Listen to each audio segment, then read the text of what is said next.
Welcome back to another video. I recently went to Ottawa, which is not a million miles away from Montreal. It's sort of the next city over, but in the next province. So Montreal's part of Quebec, and Ottawa's just on the border of Quebec and Ontario, but it's sitting on the Ontario side. And I went to have a good explore, and I managed to find lots of things to draw, and particularly statues.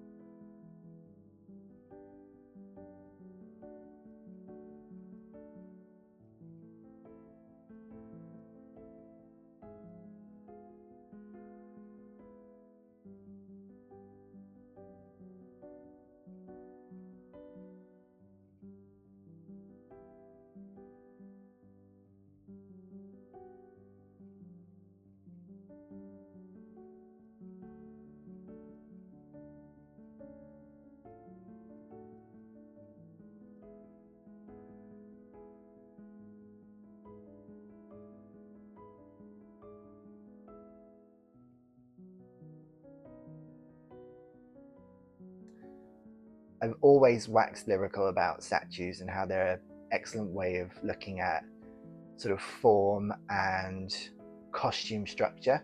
Particularly, I always think on the way that fabric can be captured, because statues are already an artistic interpretation, and studying a statue can give you a really interesting insight into how fabric can be captured through artistic means.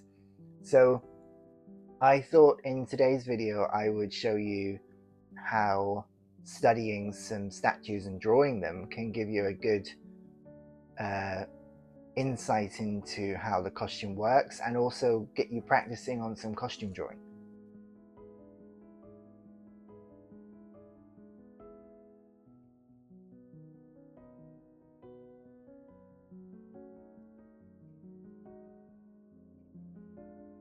One of the main things I wanted to do when I was in Ottawa was to just sit down and take in the surroundings of a different place. So far, since moving to Canada, the only place I've been to is Montreal and Quebec City, so it was nice seeing another side of Canada, and I had a good wander around the city and did circuits around the city several times a day, just trying to capture as much as I could. And I sat down a few times and did some drawing. So I did a few sketches of different buildings. This was a Parliament building. I did another one here, and just sat down and tried to capture what I could. And the other thing I did was, like I said, the statues.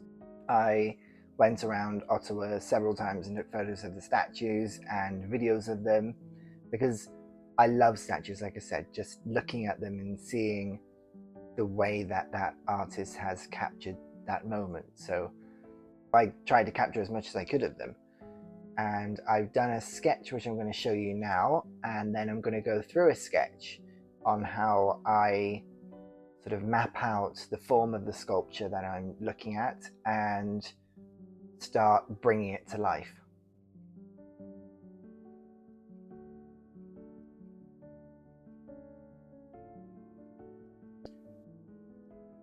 So here is that statue that you've just seen in the video, and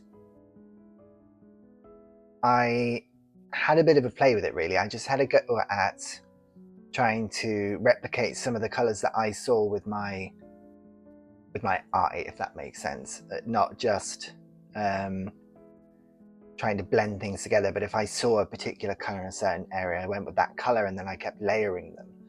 Especially with something like this, when you're drawing to try and capture the essence of something, you don't always have to try and blend everything and make something look like a photograph. You are going with an artistic representation.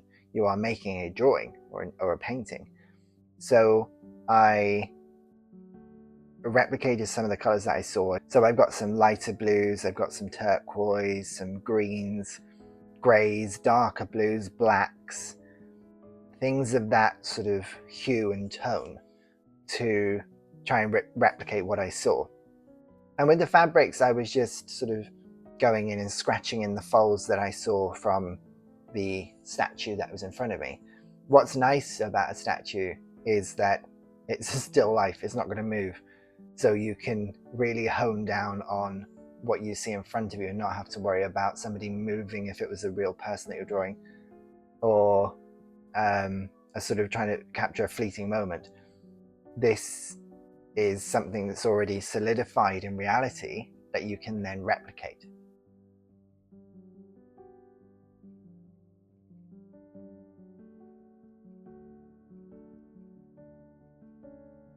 So that's the statue that we're going to have a go at drawing today.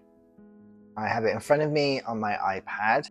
I have my tools, I have my pencil, my retractable wide nib pencil, my rubber eraser. I have a Platinum Preppy fountain pen, and in that it has a platinum carbon ink cartridge. The most important thing when you're doing this, because we're going to be applying watercolor over the top, is to use a platinum carbon ink or an equally waterproof ink, because we are going to be applying water through watercolor over the top of the ink.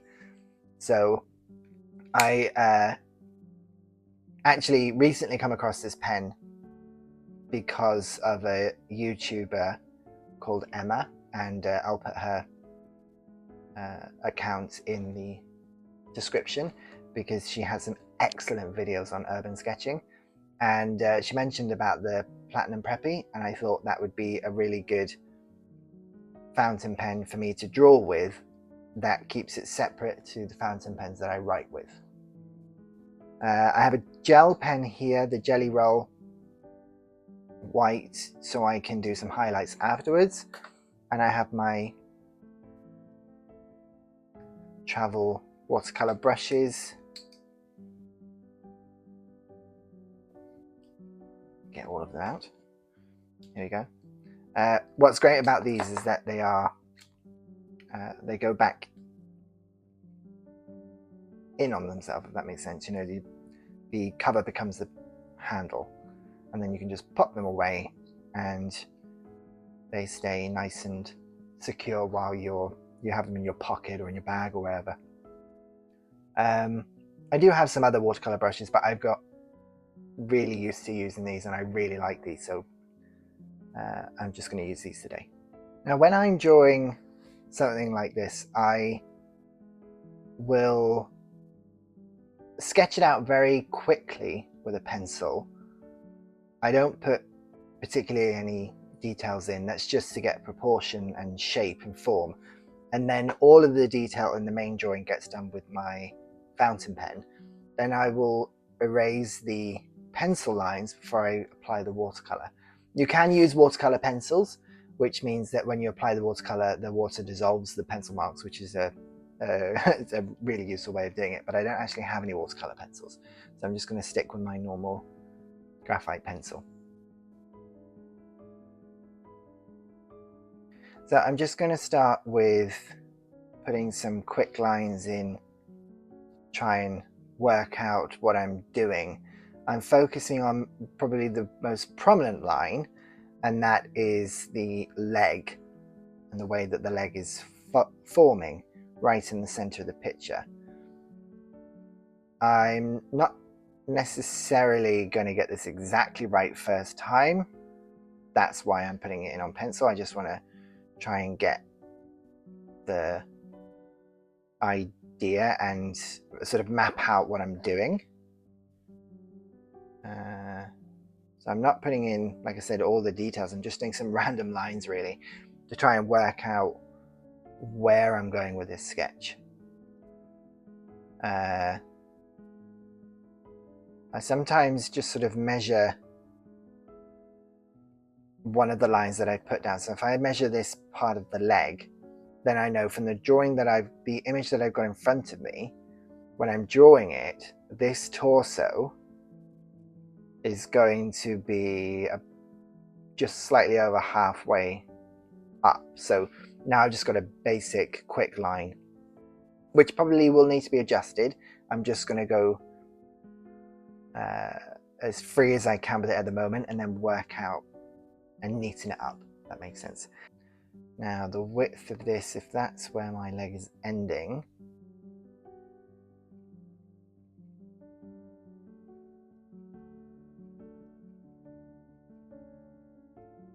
it's also good to look at the sort of negative shapes within the image or the piece that you're looking at if you're doing it from life, because this shape here is actually the main body of the jacket, and if I tried drawing a jacket, I would probably go into what my brain thinks a jacket looks like, and it would be something completely different. But actually, if I'm drawing and I'm not looking at the jacket particularly, but I'm just looking at the shape, then this is the shape that I've got. That's the sort of shape. Then I'm getting a much more accurate representation of what I see rather than what I think I see.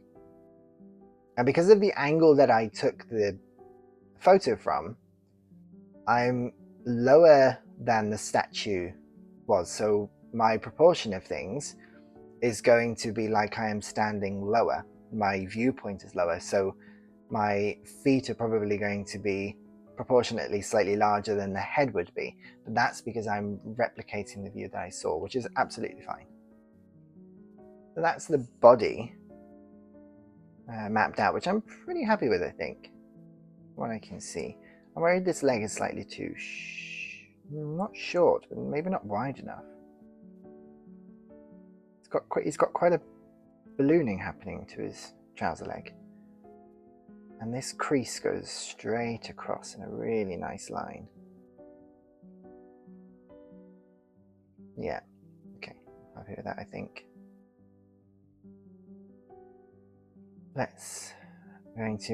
Because of the scale of what I'm drawing here, I'm not going to go too detailed on his face because it's a little bit smaller.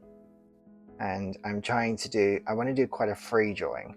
I want to capture the movement, or I say movement because he's not actually moving, even if it was a person he's sitting down, but I want to capture the living quality, maybe, of the statue. So I'm doing more of an impression, I think. Actually, one thing I haven't done, which I would recommend, is make sure that I probably should have made sure my knee wasn't quite so high up, because it's made my whole image a bit too high, which happens, but it's good practice to make sure that you're being a bit more centered on the paper. It all comes with practice, and you never stop practicing. I've done loads of drawings, but I'm still doing that. It's one thing I know I need to work on, is placing my figure a bit more within the page, just so I don't go right up to the edge like I have here, because I've got this perforated line which really dictates the end of my paper. Okay, so now I'm not gonna, just because I've got my guidelines, I'm not gonna stop looking at my picture. I'm still going to keep that. This is just my quick guidelines. If I need to change anything as I go along, then I will. But basically any line I put down on paper now is sort of cemented in place. So let's start from the top to the bottom, because we're working with ink, so it dries quite quickly, but I still don't want to smudge anything. So let's start with his face, which was the last place I left off, so it's still slightly a bit more fresh in my head. Right. Now what's interesting about his face, and what's actually making up the face, are the shadows, and some of them are really dark. So here, I'm going to be quite drastic. I'm going to add this shadow in black. And it sort of goes down halfway onto his bow tie, so that's all black.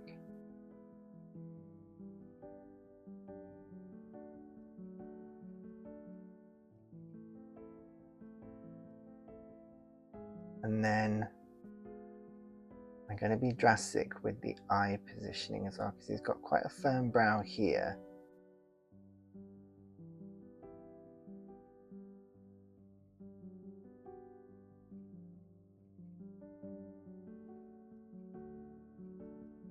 And And to me, from what I can see, that eye is basically just completely blacked out. So I'm going to take that away. I don't want it to look like he's wearing glasses, but when I go back in later with the brush, then that will help. That's where I'm going with that, I think. I'm happy with that. Some of you may be looking at the screen and thinking, what in God's name is he doing? But for me, that's what I see. He's got a very nice wide shoulder.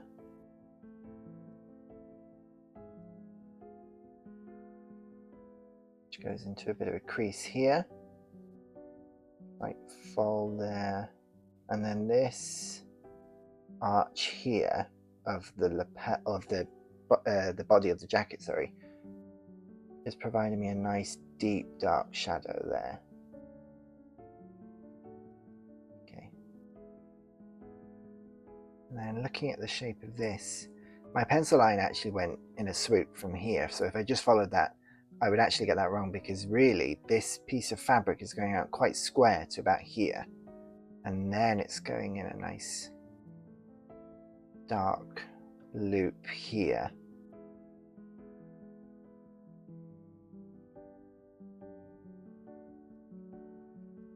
And my arm of the chair is a little bit more pronounced.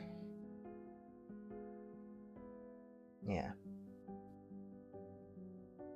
Because that chair was so structured, I've actually gone quite rigid with my lines there, so I want to keep, which makes sense for that, but I'm fine with that, but I want to make sure I keep it quite loose like I've been doing, so I'm going to remember to hold my pen a bit slightly further up, which helps with the grip and I don't get too sort of strong with it. So now let's come back up here to this shoulder. Remember, this isn't an exact tutorial particularly, this is just my process and how I do things, how I enjoy drawing. And I think I'm capturing what I want to capture so far, so I'm happy with that. It's the shape that I really loved about this statue, especially the way his trousers were sitting and forming and folding, and the really nice swoop of his lapel.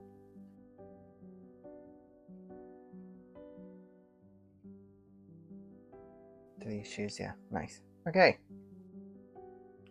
let's go back to that part with a different pen. I have my paints out now. I have a Winsor & Newton set. This set is designed so you can take it out with you and have everything you need in one place. So it's got the water pots, a palette here, and then another one that folds out that way, which I don't need today. And I'm indoors, so I don't really need to have the water pots full. I could use a glass, but it's nice and compact and I quite like having it all in one place. So I'm going to keep it like that. I've just remembered I also need to rub out my lines. There we go. Right, colours. I'm going to start with the lighter one, and I've got some sort of yellow ochre and quite nice yellows and slight greens going on around some areas.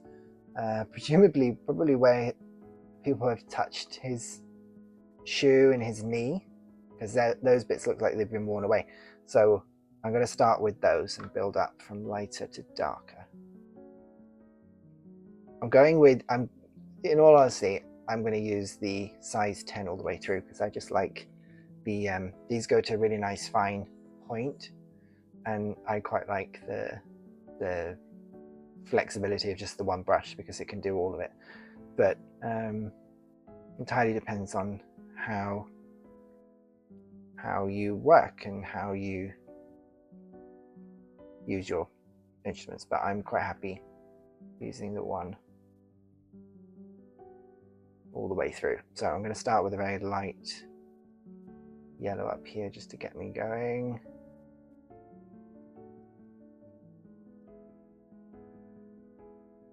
Some on his arm there as well.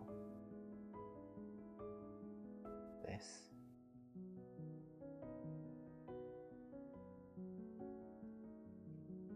Particularly on his shoe.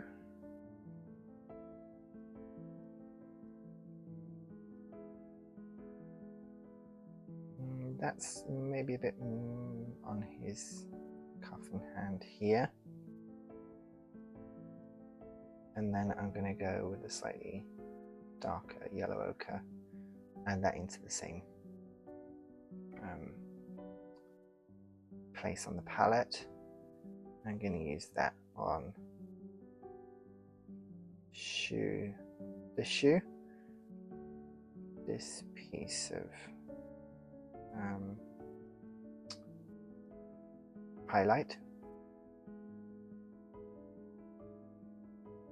I'm going to add it a little bit around these areas as well, particularly on this arm, going up here.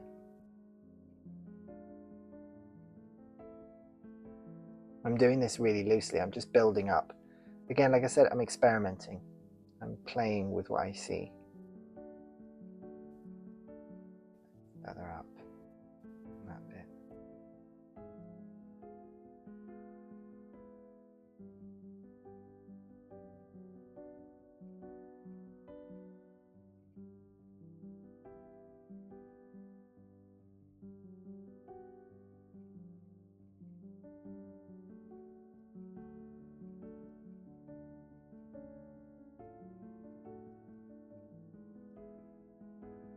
I'm gonna try something.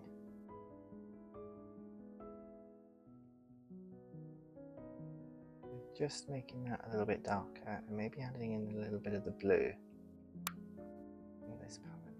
Yeah, like a greeny.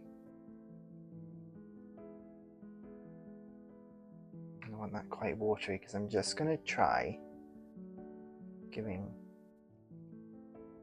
that area a wash like that. And then I will keep that as my lightest part, I think. And then build up from there. So his face could use that, couldn't it, I think.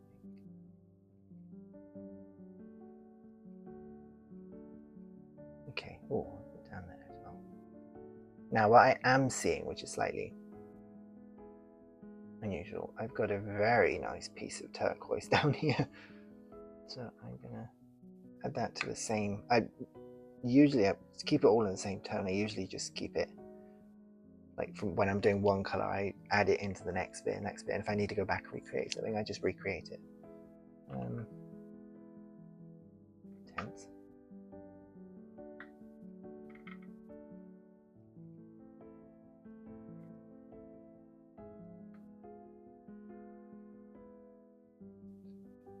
Yeah, okay, I'm happy with that. So let's just make sure it's not too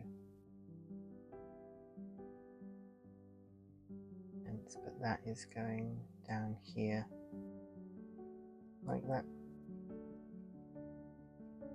So it is. Oh, maybe a little bit up here.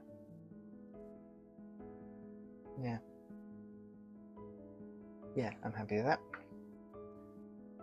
I might actually just very watered down, a dab blue over this area, and then build up from there. See down his lapel here, and I want, I think, a bit of green here.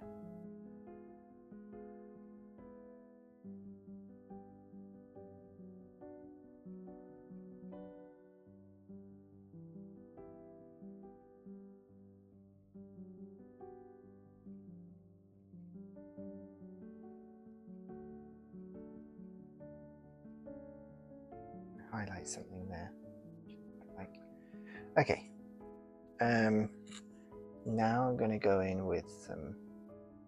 I'm going to add it in the same place so I can keep the tone of things. Yeah.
Annoyingly, the sound just went on the recording, so I think the end of the last part I've just recorded hasn't got me talking through what I was doing.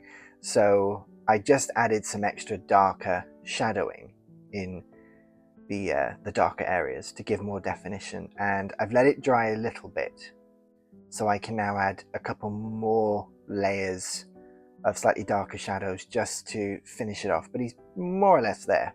So let's I'm going to work with the sort of reddish brown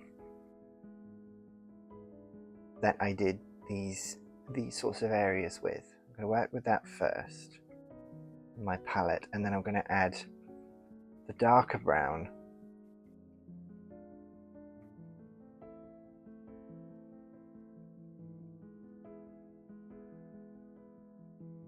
yeah, that's nice, and then I'm going to add a bit of that dark blue.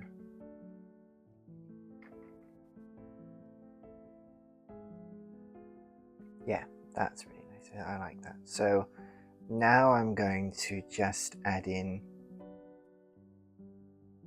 some extra shadows, some of these darker areas.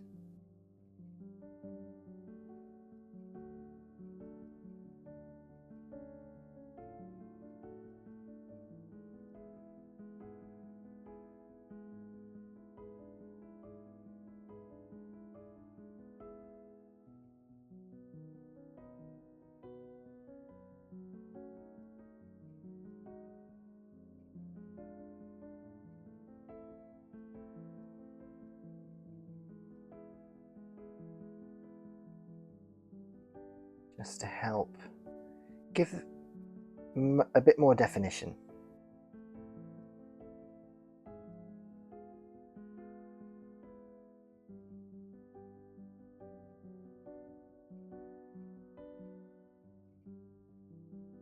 And now I've come back to the drawing after I went away for a little bit to let it dry. I'm actually really happy with this photo. Before I went away, I wasn't that keen on it at all, but actually now I've come back with slightly fresher eyes. I think it works with the composition, so I'm happy with how that turned out. I wasn't convinced, but now I am. I'm going to also add this darker tone, this darker paint into these areas that I did with the black pen, just to help bring it all together so it doesn't look too much like I've just done it with pen, really. I want it to all work together.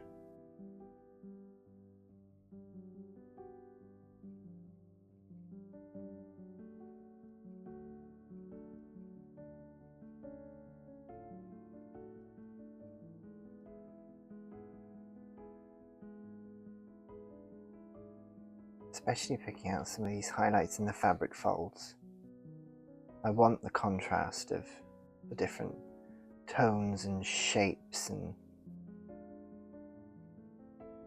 brush strokes to help define the fact that we are replicating fabric. Even if it's, in this case, metal fabric, it's still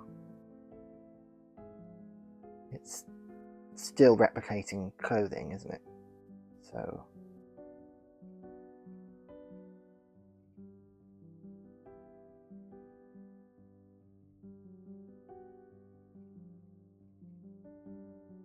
a bit down here, but not too much, because he's got quite a bit of light on his chest here that I've got there. So yeah, I think I'm more or less done. I think I'm going to do a couple of little tweaks here maybe,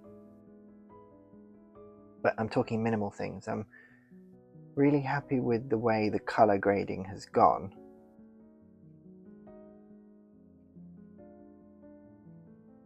Actually, the underside of his trouser leg here needs more shadow, doesn't it? Maybe not quite so harsh there either. Yeah, that's nice. wash down like that. Yeah, I'm happy with that now. I think I'm going to stop there. I think we're done.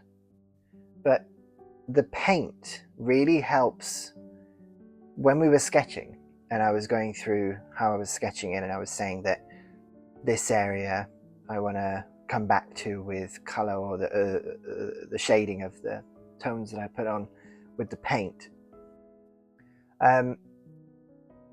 It's because the pen only gets you so far. The pen can do these really dark areas nicely, but then I've got layers upon layers of different tones and different colors and different shades of the color that I'm using to help define the depth, for one thing, the depth of the figure coming through. These lighter areas where the sun was hitting that sort of brass, the bronze, the way where it had rubbed away, and the light that's sort of coming forward and giving that depth of field within the painting. And then the darker areas are then helping push certain areas back, and we're getting that play between definition that really brings something to life. So I'm happy with that. I'm not saying it's a great masterpiece by any means, but I am very happy with how he's turned out.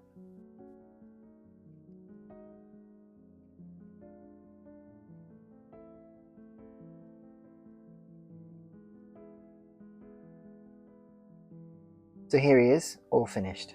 I always like to date whatever I'm doing, so I've just tried to do it as discreetly as possible, just along the chair leg there, just so I know when I look back when I've done something, and it puts this drawing in relation to the trip I did to Ottawa. So yeah, here he is, all finished. I'm very happy with how he turned out, and again, it was just an experiment in playing with form and structure. And like I said, a statue is an excellent way of providing a subject for you to draw in paint that is costume related, because he is wearing a garment and it's an item of dress that he is living in, if that makes sense. It's not depicted as something that's just off the peg, is it? There's definitely a feeling of the fact that this is his suit and he's worn it. So this sort of expression that the artist has created when creating the statue has now provided me with an opportunity of studying form and function of dress through that sort of, like I said, that still life moment. So I'm always going to be an advocate for studying costume through statues, and this is just one way that I think is a good way of achieving it. So that's it. That's just a little snapshot into my process of how I draw generally, and how I look at particularly costume and sculpture as a form of expression, and how what I always find is in a statue, like I said, is that the limitation of color, you have to look at the shading, and the limitation of the color really does help hone you down and hone your eye to the forms and the shapes that you're seeing, that you're really seeing, not what you think a piece of fabric looks like. So again, that's another reason I think sculptures and statues are a great way of studying fabric and costume. So I hope you enjoyed that. I love looking at costume in any form I can, and I love drawing, so I thought it was quite a nice thing to sit down and do some drawing together. If you'd like to see more drawing videos, just let me know. Put something in the comments, and then I know whether it's a good thing to keep pursuing. Just a little reminder, as usual, that I have a Patreon, and if you'd like to sign up over there, you get some exclusive perks for joining up, and you get early access to videos, and you get access to my historical costume podcast, Mantle magazine, and I also post a lot more sort of extras on there if you want to see some of those bits. So if you would like to sign up to Patreon, I will see you over there. Thank you very much for joining, and I'll see you next time.